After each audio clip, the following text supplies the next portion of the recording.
Hello and welcome to UKB blogs. আমি এখন চলে এলাম রসিকবিল মিনি জু। এই রসিকবিলের মিনি জুতে আসার আগে 2024-এ নতুন নিয়ম, টিকিটের দাম কত সময় খোলা থাকে, কবে বন্ধ থাকে, তা আসার আগে সমস্ত তথ্য জেনে আসাই ভালো। এখন আমরা চললাম রসিকবিলের মিনি জুর টিকিট কাউন্টারের দিকে। তো টিকিটের মূল্যধার্য কত তা এখন আমি বলে দিচ্ছি। প্রাপ্তবয়স্কদের টিকিট মূল্য 25 টাকা এবং শিশুদের জন্য 10 টাকা। এখন আমরা টিকিট কেটে রসিকবিলের মিনি জুর প্রবেশ করলাম। হ্যাঁ, এখানে সকাল 9টা থেকে বিকেল 5টা পর্যন্ত খোলা থাকে। প্রসঙ্গত একটা কথা বলে রাখি, প্রত্যেক বৃহস্পতিবার এই মিনি জু বন্ধ থাকে।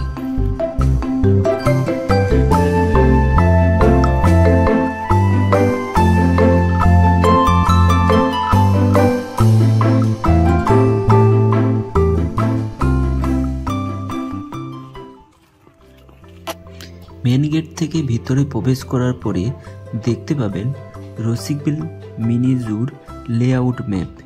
এই ম্যাপে সম্পূর্ণ ডিটেলস দেওয়া আছে, কোন জায়গায় কি কি আছে। চলুন আমরা দেখাতে যাই। এই লেআউট ম্যাপ বোর্ডের বাম দিক দিয়ে একটু গেলে দেখতে পাবেন বড় বড় খাঁচার মধ্যে বিভিন্ন ধরনের পাখি সংরক্ষণ।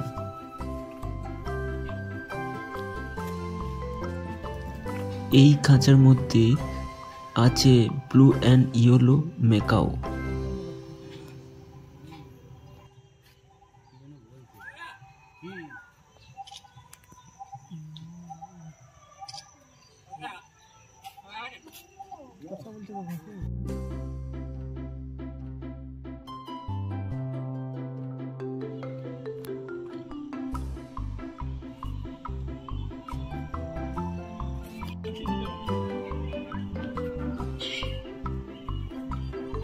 পশ্চিমবঙ্গের কোচবিহার জেলায় তুফানগঞ্জ শহরে রয়েছে ছোট্ট একটি চিড়িয়াখানা, যা বর্তমানে রসিকবিল নামে পরিচিত। এই রসিকবিল আগে বোচামারি ডিয়ার পার্ক নামে প্রতিষ্ঠিত হয়েছিল, যা 1997 সালে 12 হেক্টর জমি নিয়ে অবস্থিত ছিল। পরে এটি 175 হেক্টর জায়গা নিয়ে একটি পাখি অভয়ারণ্য গড়ে উঠেছে, যা রসিকবিল মিনি জু নামে পরিচিত। এই রসিকবিল 3টি অন্ধকার ও ঘন বন, নাগুরহাট, 28 মোচড় এবং বোচামারি দ্বারা বেষ্টিত।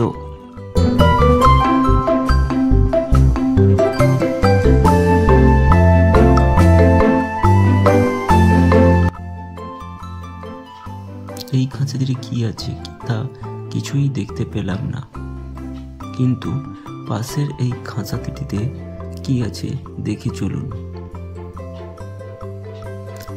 দেখা যাচ্ছে ঘড়িয়াল বাচ্চা।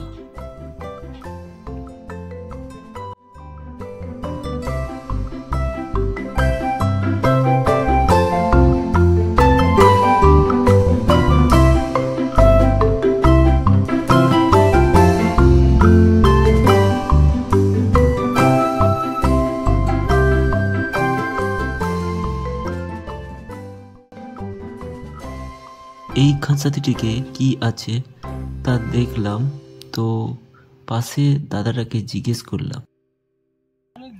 দেখুন, এখানে ঘড়িয়ালের বাচ্চাগুলোকে গরম দেওয়া হচ্ছে। লাইট জ্বালিয়ে 200 পাওয়ারের বাল্ব, দেখে নিন, সুন্দর।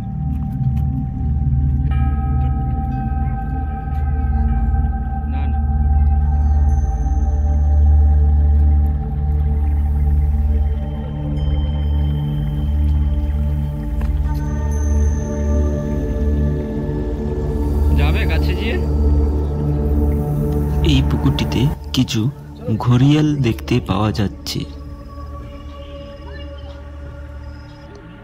এখানে ঘড়িয়ালের পরিচিতি কিছু লেখা আছে এবং ঠিক এর পাশের আরেকটা পুকুরে কিছু ঘড়িয়ালও আছে, যা আপনারা হয়তো ক্যামেরায় দেখতে পাচ্ছেন না হয়তো।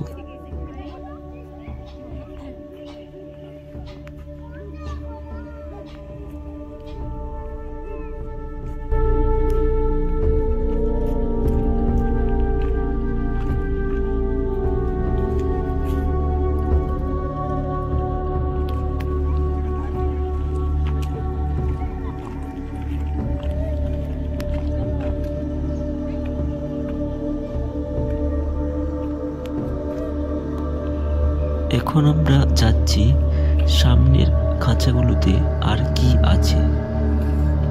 তো চলুন।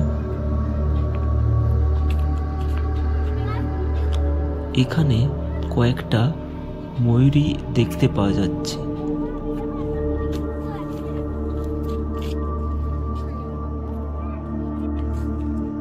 পাশের খাঁচাটিতে এক ধরনের পাখি দেখতে পাওয়া যাচ্ছে। পাশের ঘরটিতে অজগরের ঘর, কিন্তু অজগর এখানে দেখতেই পাওয়া গেল না। এই রসিক বিলে আসবেন কিভাবে? কলকাতা থেকে আসলে ট্রেনে করে নিউ কোচবিহার অথবা আলিপুরদুয়ার জংশনে নামতে পারেন। তো শিয়ালদা থেকে নিউ কোচবিহার যে সমস্ত ট্রেন আসে তা হলো Teesta Torsa express, Kanchenjunga express, Uttarbanga express, পদাতিক এক্সপ্রেস। হাওড়া থেকে যে সমস্ত ট্রেন আসে তা হলো সরাইঘাট এক্সপ্রেস, কামরূপ এক্সপ্রেস ইত্যাদি। এছাড়াও আরও ট্রেনও আসে। এই নিউ কোচবিহার জংশন থেকে আপনারা গাড়ি ভাড়া করে রসিকবিল মিনিজিউ পৌঁছে যেতে পারেন। তাছাড়াও যদি আপনারা কোচবিহার বাসস্ট্যান্ড থেকে রামপুরের বাসে করে যদি আসতে পারেন, তা অনেক কম খরচে আপনারা রসিকবিল পৌঁছে যেতে পারেন। এছাড়াও রসিকবিলে আসার জন্য কোচবিহার বাসস্ট্যান্ড থেকে তুফানগঞ্জ এবং তুফানগঞ্জ বাসস্ট্যান্ড থেকে অটো করে রসিকবিল পৌঁছে যেতে পারেন। তাছাড়াও আলিপুরদুয়ার জংশন থেকে গাড়ি ভাড়া করে ডিরেক্ট রসিকবিল মিনিজিউ পৌঁছে যেতে পারেন। কোচবিহার থেকে রসিকবিলের দূরত্ব 45 কিলোমিটার, আলিপুরদুয়ার থেকে রসিকবিলের দূরত্ব 34 কিলোমিটার এবং শিলিগুড়ি থেকে রসিকবিলের দূরত্ব 212 কিলোমিটার।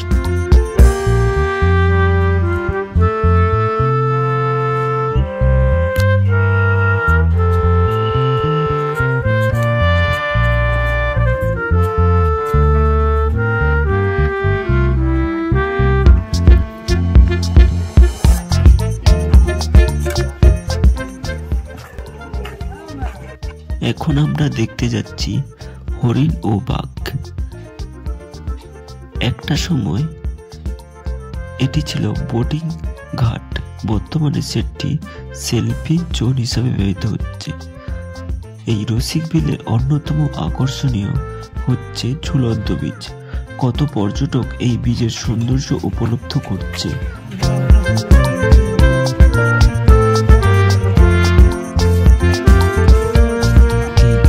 বীজের থেকে জলাশয়ের কিছু দৃশ্য আমরা দেখে নিই। এই জলাশয়ে অনেক পরিযায়ী পাখি দেখতে পাওয়া যায়। এছাড়াও বোটিং ঘাট থেকে যদি নৌকো করে ঘুরতে পারেন তাহলে অনেক প্রাকৃতিক সৌন্দর্য দৃশ্য উপলব্ধ করতে পারবেন। এই রসিকবিলের ঝুলন্ত ব্রিজ পার করে এখন আমরা এগিয়ে যাচ্ছি হরিণ দেখার উদ্দেশ্যে।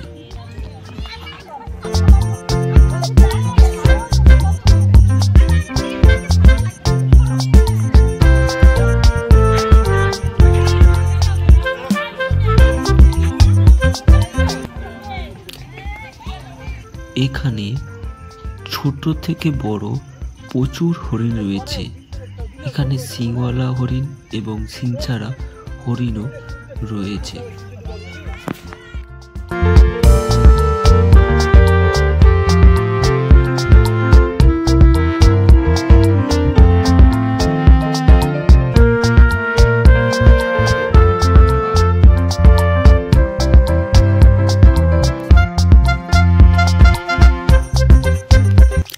এছাড়াও এই রসিকবিলে পাখি দেখার জন্য বিখ্যাত।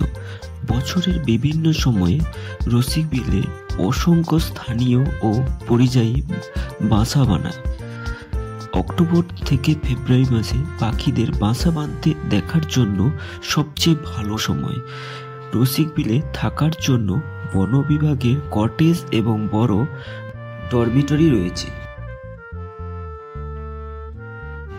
এখন হরিণ দেখার পর আমরা এগিয়ে চললাম বাঘ দেখার উদ্দেশ্যে।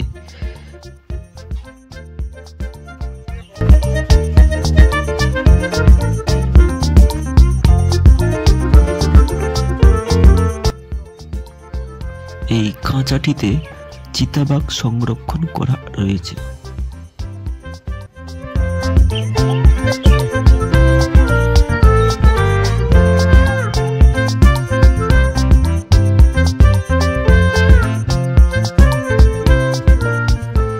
এই ভিডিওটি কেমন লাগলো তা লাইক, কমেন্ট ও শেয়ার করতে ভুলবে না।